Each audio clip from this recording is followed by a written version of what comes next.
Yo do'stlar, siz eng mashhur Real MMA kanaldasiz. Bu kanalda so'nggi MMA va boks yangiliklari birinchilardan bo'lib sizlarga uzatilinadi.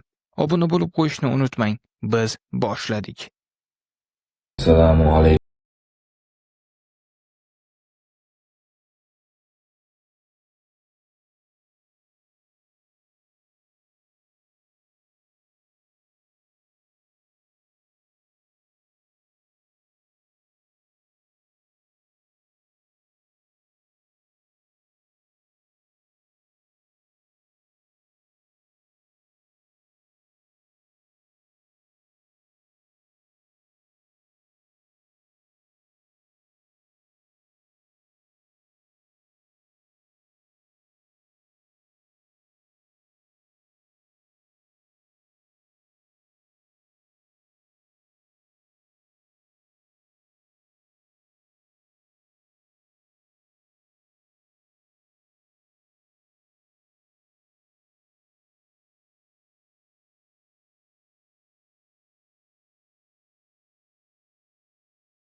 Sizlarni yaxshi ko'raman.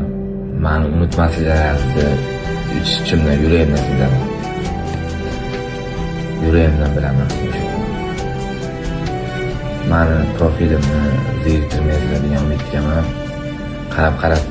Qarab turasiz degan umiddaman. Mujiki bu payti zonaga bo'lishi mumkin. Video aytaman qo'yadi.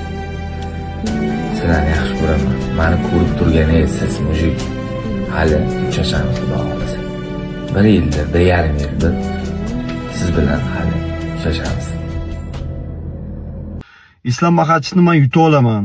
Agar revansh beriladigan bo'lsa, yutish qo'limdan keladi. Faqat unga loyiqligimni hozir isbotlashim kerak degan gaplarni aytib o'tdi Madalena va uni podkastidan juda ham qiziq video informatsiyalarni ko'rdimda.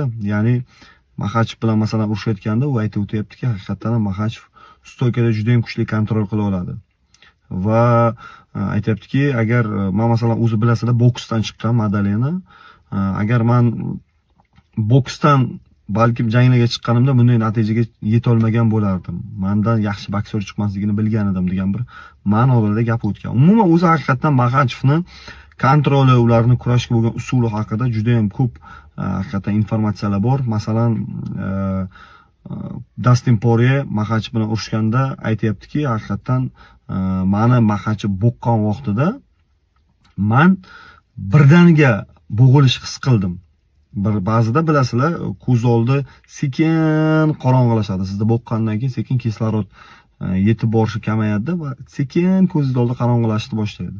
Lekin Maxachev bilan bo'lgan jangida Poirier aytayaptiki, birdaniga men bo'g'ilish sezdim va taslim bo'ldim. Haqiqatan bu degani bu Maxachevning qanchalik jismonan kuchliligi va keyin nima deyiladi, unda qanaqa bilimlar borligi. Endi Madalenadan Topuria yoki Islom Maxachev yuta oladimi degan bir savol berishganida, bu umuman Maxachev yutishi mumkin, chunki nafaqat bizni sportda bilim yoki boshqa narsa, balkim gabaritlar ham hal qilib qo'yadi. Maxachevda jismoniy kuch ko'proq Topuriyaga nisbatan degan bir gaplarni aytib o'tdim. Men ham bu fikrga qo'shilaman. Haqiqatan Topuriya kichkinaroq, qo'l zarbalari bilan Maxachevga yetib borishi juda ham qiyin. Uning uchun Maxachev xuddi Oliveraga o'xshab ochiq hujumga o'tish kerak va zarbaga o'zini tutib berish kerak bo'ladi. Maxachev bunaqa xatolarni qilmaydi, bilasizlar. Va shunaqa ko'pchilikning fikri bo'yicha nima deyiladi, Maxachev yutadi anoni Topuriyani.